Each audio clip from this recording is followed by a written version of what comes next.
Shalom Bapak Ibu, puji Tuhan kita pagi hari ini kembali mau belajar firman Tuhan. Ya kemarin kita sudah dengar apa yang menjadi pesan Tuhan yang Tuhan sampaikan lewat Bapak Gembala. Judulnya adalah jangan hanya bisa berbicara, namun bertindak jugalah. Ya. Nah kita buka dulu dari 2 Raja-Raja pasal yang ke-7 yang ketiga. Ini yang menjadi ayat dasar dari pesan Tuhan ini. Di situ dikatakan 4 orang yang sakit kusta ada di depan pintu gerbang, berkatalah yang seorang kepada yang lain, mengapakah kita duduk-duduk di sini sampai mati? Nah kemarin kan latar belakang dari kisah ini sudah disampaikan oleh Bapak Gembala ya. Dan kalau kita renungkan apa yang menjadi pesan Tuhan ini kalau kita bersyukur kalau Tuhan terus perhatikan kita bahkan hal-hal kecil ya di dalam kehidupan setiap anak-anaknya. Nah Tuhan mau kita terus berubah ya, semakin hari tentu menjadi semakin lebih baik lagi. Nah pesan Tuhan ini kan jelas menegur, menemplak kita ya, atau mungkin mengingatkan kita ya. Jangan-jangan kita sebagai orang percaya ya mungkin melakukan hal tersebut.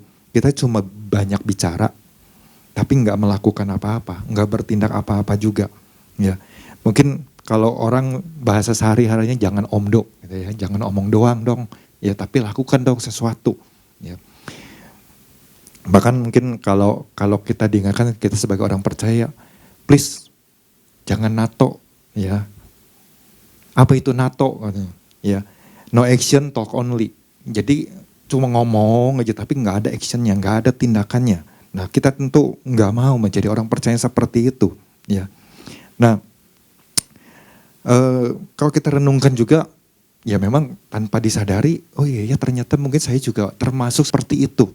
Ya contohnya seperti yang kemarin Bapak Gembala sampai waktu kita nonton televisi, ya di olahraga atau apa. Ya kadang-kadang kan kalau kita tahu tentang permainan tersebut, ya misalnya kalau saya tahu tentang bermain bulu tangkis. Kalau ngelihat pemain, dia udah bersusah payah meraih 1 poin, tapi kemudian waktu dia udah unggul jauh, buang-buang bola gitu. Entah nyemesnya out lah. Kadang-kadang kita sebagai penonton ikut kesel. Kita komentarin. Ya dari rumah kan kita komentarin. Aduh kenapa gini tuh, kenapa. Nah kadang-kadang kan seperti itu. Entah apa yang terjadi ya di dalam lapangan. Mungkin dia mengalami tekanan dan sebagainya. Nah saya juga bisa merasakan sebenarnya seperti itu. Tapi kenapa kok nggak bisa bermain dengan lebih apik dan sebagainya. Ya kadang-kadang hal tersebut kan kita nggak tahu apa yang terjadi gitu ya. Tapi kan kita cuma bisa kasih komen aja ya. Harus begininya, harusnya begitu, harusnya wah nggak boleh begini, nggak boleh begitu ya. Nah lewat pesan Tuhan ini kita diingatkan sama-sama ya. Misalnya kita seringkali mungkin sebagai manusia seringkali mungkin ada yang pernah berandai-andai. Aduh kalau misalnya saya punya misalnya uang sekian banyak, wah saya mau melakukan ini ya. Atau kalau misalnya saya udah dipulihkan sama Tuhan ya, pemulihan ekonomi saya mau melakukan ini tapi nggak dilakukan. Atau misalnya kalau saya udah disembuhkan oleh Tuhan, wah saya mau rajin ke gereja, saya mau cari Tuhan lebih sungguh-sungguh lagi. Ya saya mau memberi diri saya melayani Tuhan. Tapi ternyata pada kenyataannya nggak dilakukan juga. Nah itu termasuk ya apa yang menjadi pesan Tuhan buat kita di minggu ini. Jangan cuma banyak bicara ya. Jangan hanya bisa berbicara tapi di situ kita kan bertindak jugalah. Ya artinya ya apa yang menjadi hal yang kita udah ucapkan ya harus kita lakukan, harus kita coba genapi ya. Nah kemarin ada 2 hal yang disampaikan dari Bapak Gembala ya, dan ini penting untuk kita renungkan. Yang pertama adalah menjadi orang yang sigap untuk mengambil keputusan demi keputusan yang benar. Dan kedua menjadi orang yang paham kapan Tuhan bertindak dan kapan kita bertindak. Nah 2 poin ini aja Bapak Ibu itu sudah menuntun kita untuk kita mencek diri kita, memeriksa diri kita ya. Karena kita kemarin sudah diingatkan ya bahwa lewat pesan Tuhan ini apa sih yang Tuhan lagi ingatkan buat setiap kita. Kita kan diingatkan bahwa kita harus belajar dari 4 orang kusta ini ya. Dari 4 orang kusta ini tindakan apa sih yang mereka lakukan sampai mereka bisa mengalami sesuatu yang luar biasa. Ya, kita diingatkan tentang hal tersebut. ya. Nah, tentunya sebagai orang percaya juga ya kita harus menyadari ya, di sini katakan demikian halnya dengan kita sebagai orang percaya, apabila kita hanya duduk diam dan tidak melakukan apa-apa atas apapun ya, di sini dikatakan atas apapun ya, kemarin sudah dijelaskan, entah itu mungkin masalah atau problema yang sedang dihadapi oleh bangsa kita, atau mungkin masalah yang sedang dihadapi sendiri ya, atau mungkin masalah yang ada di sekitar kita ya, di lingkungan di mana kita berada atau di mana kita ditempatkan. Kita enggak peduli gitu. Kita cuma diam aja. Kita di sini katakan kalau kita hanya berteori, hanya duduk diam, tidak melakukan apa-apa, maka tidak akan terjadi apa-apa. Nah, pagi hari ini Bapak Ibu, apa yang saya dapat, apa yang saya renungkan lewat pesan Tuhan ini ya, ada dua hal yang saya bagikan ya untuk memperlengkapi, untuk menambah apa yang bisa kita pahami berkaitan dengan pesan Tuhan ini, agar kita menjadi orang yang tidak hanya sekedar berhenti di tahap perkataan, namun juga kita bertindak ya.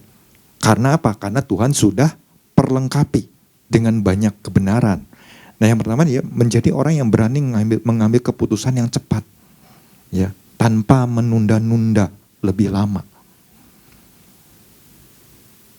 Memang dalam hal ini kita sering mungkin pernah lah dihadapkan dengan sebuah masalah di mana kita harus ambil satu keputusan yang cepat. Aduh, kalau misalnya enggak memutuskan dengan cepat ya, kita akan begini ya. Nah, kadang-kadang kan hal tersebut menjadi sebuah kesulitan tersendiri. Bahkan bukan hanya cepat, kita juga harus tepat ya, harus belajar tepat. Nah, kan enggak mudah ya, di dalam kehidupan sehari-hari kadang-kadang enggak mudah. Contohnya, misalnya kadang-kadang kan ketika waktu pandemi ya, waktu pandemi kan orang begitu sulit untuk mendapatkan pendapatan ya. Nah, muncul banyak perusahaan-perusahaan yang memunculkan ya dengan investasi lah dan lain sebagainya, menawarkan bunga yang tinggi dan lain sebagainya. Yang kemudian itu berjalan 1 tahun, 2 tahun, 3 tahun, berjalan dengan lancar. Dan ada orang-orang yang benar-benar mengalami pemulihan tersebut. Nah, sampailah mungkin kabar tersebut ke telinga kita, yang udah mungkin ketinggalan, ya beritanya udah ketinggalan, kita diajak sama orang, waduh saya lagi mengalami kesulitan, gimana ya, apakah saya harus ikut apa enggak, saya menginvestasikan uang yang ada apa enggak nih. Oh, akhirnya dia berpikir, karena mungkin melihat data-data dan lain sebagainya, latar belakang perusahaan, akhirnya ya dia kejeblos juga ya. Kemudian dia masuk, ya beberapa bulan, kurang lebih setengah tahun mengalami hal itu. Oh iya benar, ternyata perusahaan ini bagus juga nih. Sampai pada satu titik tahu-tahu di scam. Ya. Di scam, akhirnya uang tersebut hilang. Ya. Ya mungkin dia berpikir, untunglah, puji Tuhan lah, yang penting modalnya udah balik. Ya. Nah, kadang-kadang orang-orang yang seperti ini tuh ya, kebetulan kami seringkali menemui banyak orang yang memang senang untuk terjun di dalam hal yang namanya money game. Ya.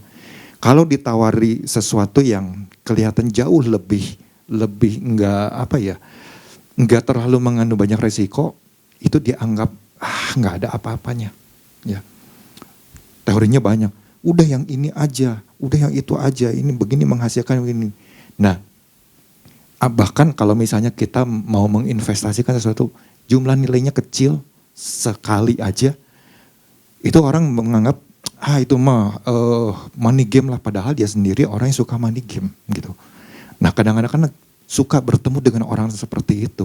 Ya udah gitu ya. Ya kita juga kan belajar. Kadang-kadang kami pun pernah mengalami hal yang sama ya, melakukan hal-hal yang salah seperti itu, yang ujungnya kehilangan uang gitu seperti itu. Tetapi dari banyak hal, kejadian-kejadian yang dialami ya oleh saya dan istri, dari berbagai kesalahan yang mungkin kami lakukan, dari berbagai pihak yang pernah bertemu dengan kami, di situ Kita nggak belajar untuk tidak mengeluh, ya, belajar untuk tidak menyalahkan orang. Tapi justru kadang-kadang ada proses yang Tuhan lagi memperlengkapi setiap kita, ya, dimana proses itu panjang, ya, dan bahkan mungkin kadang-kadang berpikir, aduh, sampai harus seperti ininya, gitu ya, sampai harus ada di titik terendahnya kita ngalami hal tersebut, gitu. Tapi apa yang kita harus berusaha untuk lakukan adalah kita nggak boleh punya iman yang goyah. Kemudian jadi nggak percaya akan keberadaan Tuhan, ya, akan pertolongan Tuhan. Kita harus percaya bahwa Tuhan punya waktu yang terbaik buat anak-anaknya. Dan itulah yang harus kita hidupi di dalam hari-hari, di dalam proses yang kita jalani, ya. Bukan cuma dalam hari-hari ketika mengalami kesulitan, wah yang keluar tuh misalnya cuma keluh kesah, ya, atau mungkin sungut-sungut atau ngomong banyak teori dan sebagainya, tapi nggak ada tindakan selanjutnya, ya.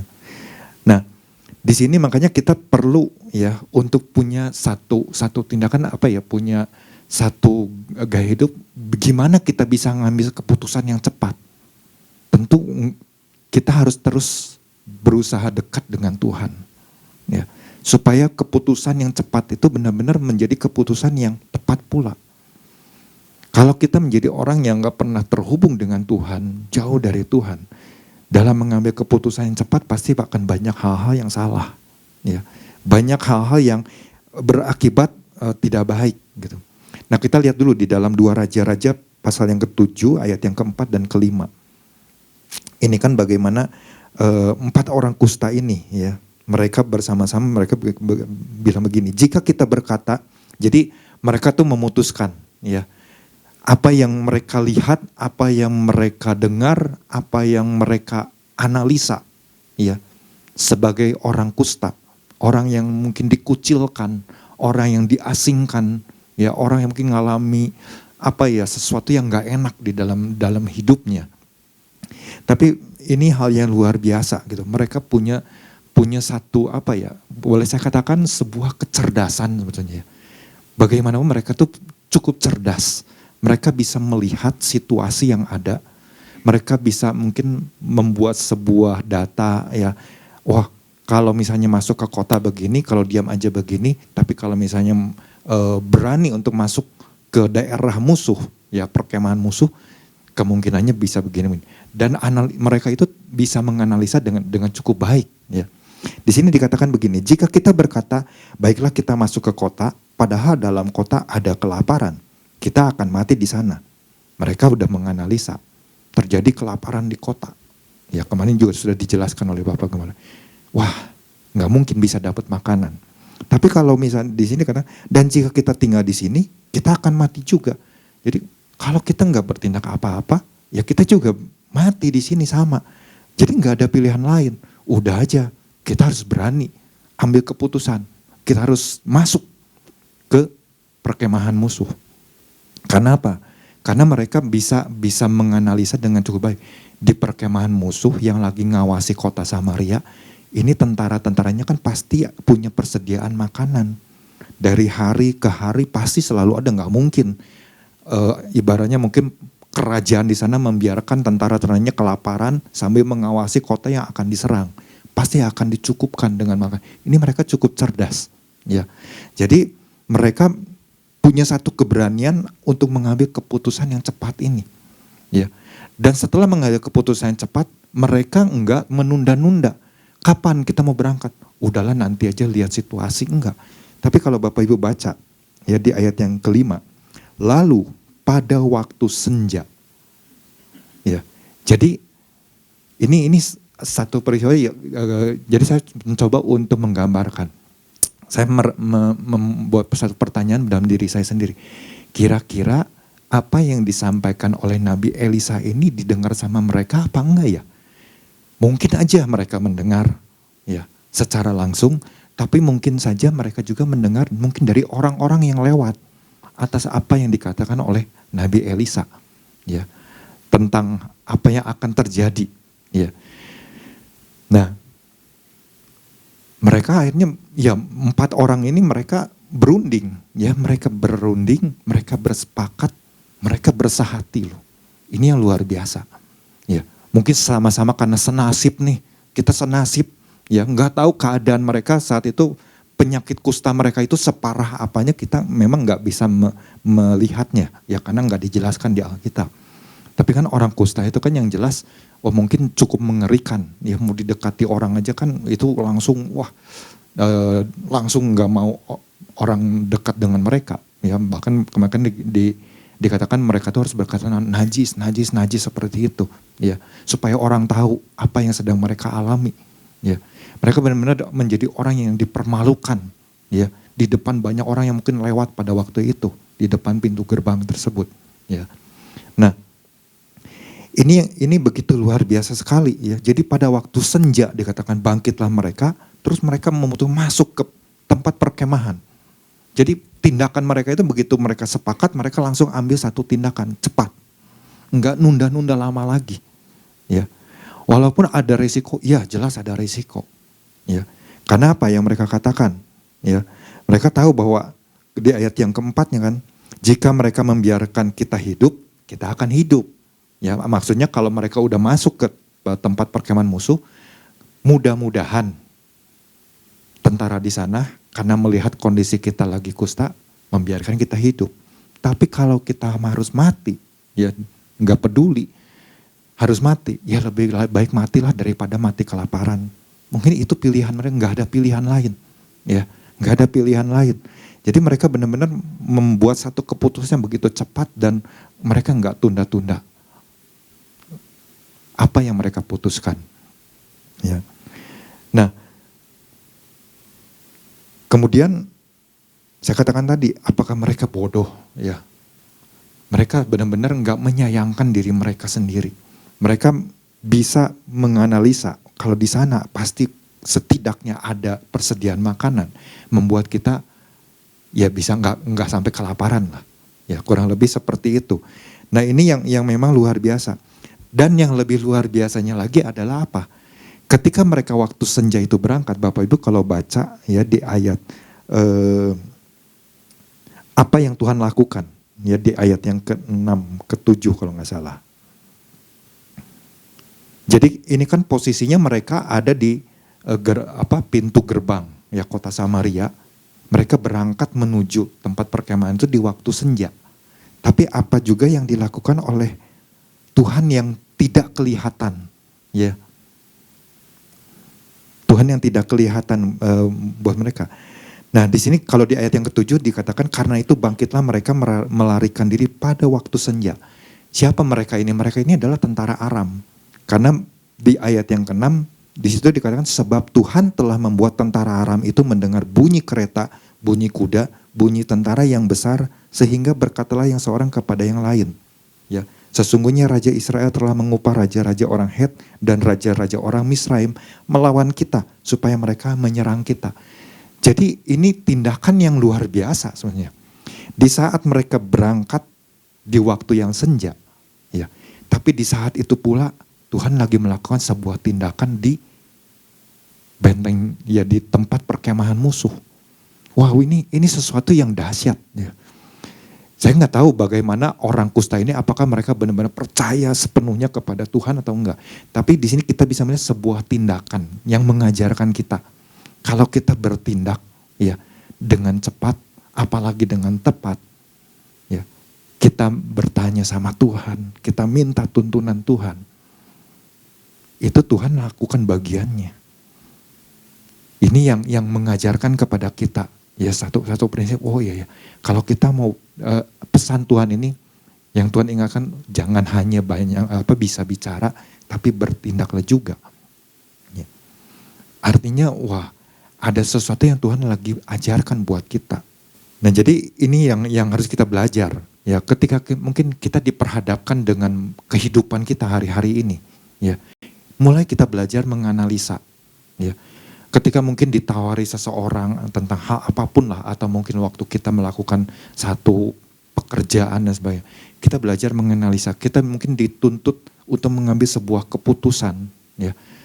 Waduh, kalau saya nggak bertindak, berarti saya cuma teori doang tahunya, Ya.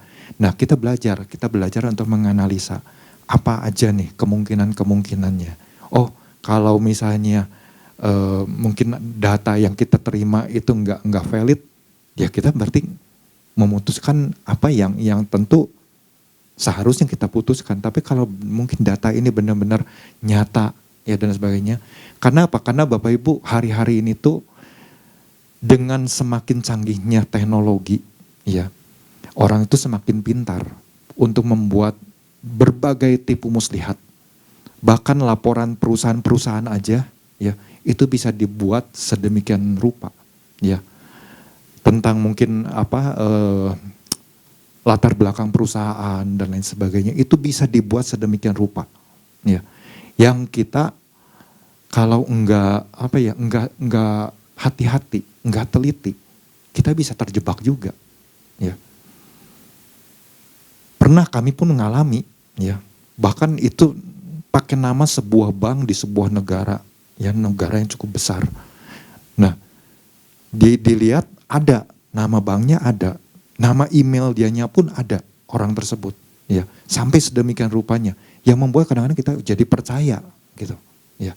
Nah ini kita perlu hati-hati dan Tuhan mengajar begitu banyak hal, ya yang membuat kami semakin mengerti. Oh ternyata dibalik mungkin hal-hal yang kita pernah ketemu sama orang, ya. Orang itu misalnya, wah dia punya latar belakang, kelihatannya sepertinya wah luar biasa hebat, berhasil di dalam pekerjaan yang mungkin kita lagi coba untuk rintis, ya. Tapi pada kenyataannya enggak jalan juga, ya. Nah, di situ ya kita kan belajar sesuatu ya, yang enggak kita tahu, kita bisa punya satu pengetahuan.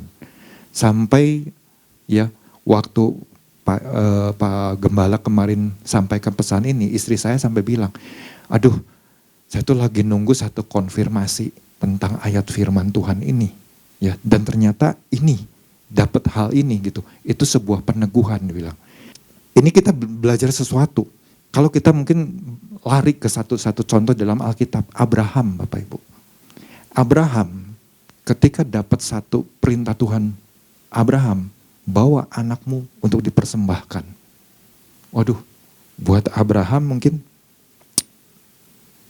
kira-kira tindakannya apa nih? Tuhan nggak salah. Mungkin Abraham bernegosiasi, ya. Tapi Abraham mungkin dia harus ngambil satu keputusan yang cepat nih. Aduh gimana ya? Tuhan ini kan anak yang aku nantikan, anak yang engkau janjikan. Ya, sekian puluh tahun dan baru anak ini lahir, kemudian bertumbuh mungkin usianya sekitar 8 tahunan, ya. Kemudian sekarang Tuhan perintahkan untuk bawa ke gunung ini untuk dipersembahkan. Abraham harus ambil keputusan yang cepat nih. Nah enggak lah Tuhan, janganlah. Ya, mungkin bisa seperti itu, tapi apa yang Abraham lakukan? Enggak. Abraham tetap ngambil satu keputusan yang cepat, dia lakukan aja. Dia enggak banyak bernegosiasi dengan Tuhan. Ya, itu yang luar biasa. Ya. Nah,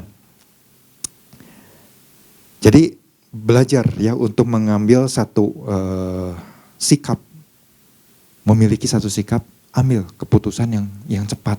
Tapi tentu harus tanya sama Tuhan, libatkan Tuhan, ya, libatkan Tuhan, jangan lupa itu, terus libatkan Tuhan, ya, dan jangan tunda lama-lama. Itu yang pertama. Yang kedua, jadi orang yang berdampak positif, ya, menjadi orang yang berdampak positif bagi orang lain. Dalam hal apa? Dalam hal bertindak. Ini yang luar biasa yang dilakukan oleh 4 orang ini. 4 orang kusta ini loh. Kok mereka bisa menjadi orang yang punya dampak yang baik, dampak yang positif. Sedangkan mereka ini kan selama ini dikucilkan. Mereka mungkin diolok-olok. Ya. Mereka mungkin mengalami sesuatu yang gak enak. Ya. Mungkin nggak terlalu diperhatikan, kalaupun diperhatikan juga mungkin cuma orang-orang tertentu aja yang mempunyai rasa belas kasihan kepada mereka. Gimana caranya supaya mereka bisa sembuh, ya. Nah, tapi ini yang luar biasa, ya. Kita tahu apa yang dilakukan oleh 4 orang ini ketika mereka sudah masuk ke wilayah perkemahan orang Aram ini, ya. Dan apa yang kita bisa lihat di situ di ayat yang ke-8 dikatakan begini, ketika orang-orang yang sakit kusta itu sampai ke pinggir tempat perkemahan, masuklah mereka ke dalam sebuah kemah, lalu makan dan minum. Sesudah itu mereka mengangkut dari sana emas dan perak dan pakaian, kemudian pergilah mereka menyembunyikannya. Jadi mereka ambil, ya, wah mungkin ketemu harta-harta yang luar biasa, mereka ambil, kemudian mereka sembunyikan. Ya. Terus mereka kembali lagi, ya.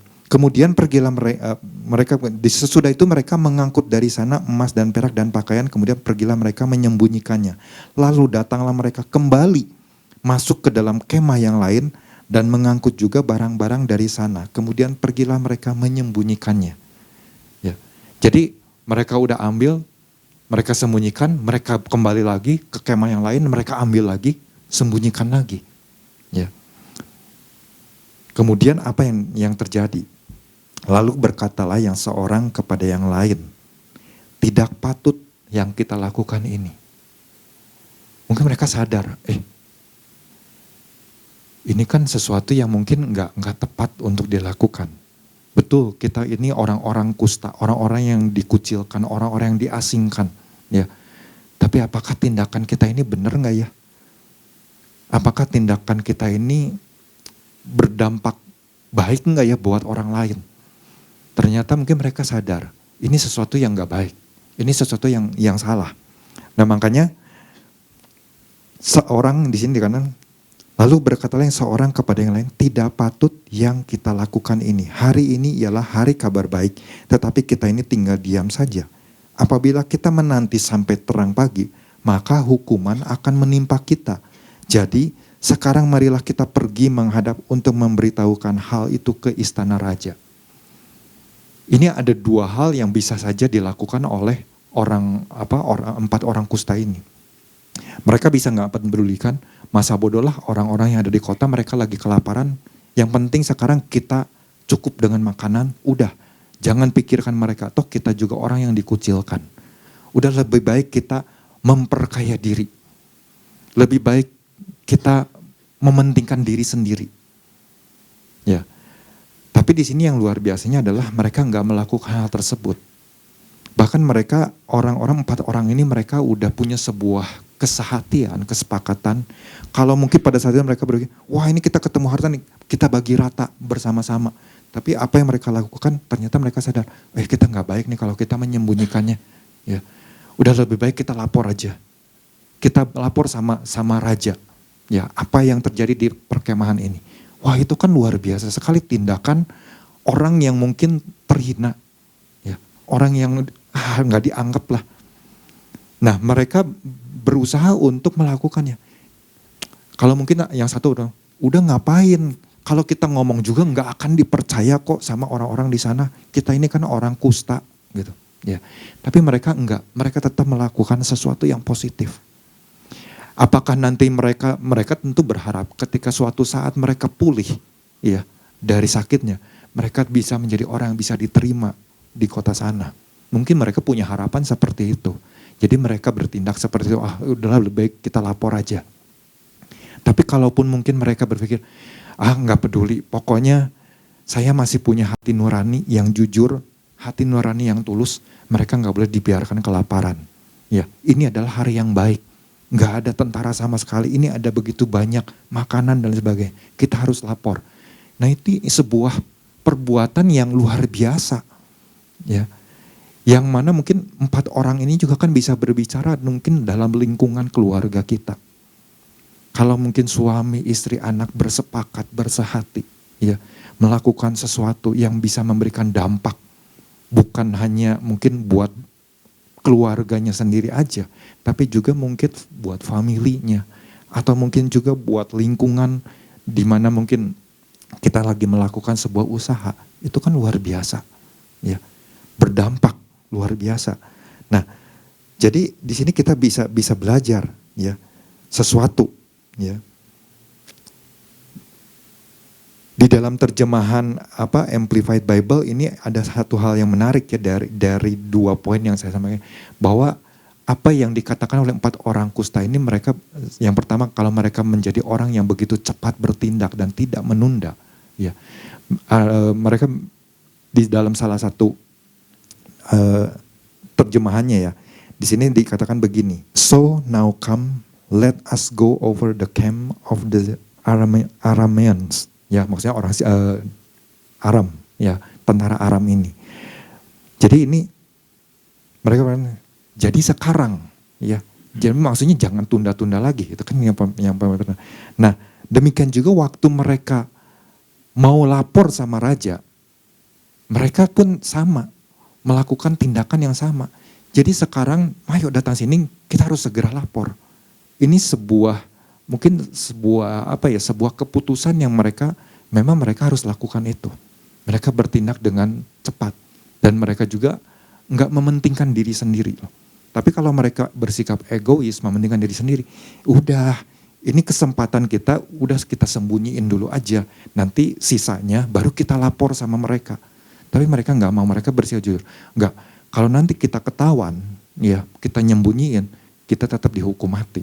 Ya, lebih baik kita bersikap jujur, katakan apa adanya.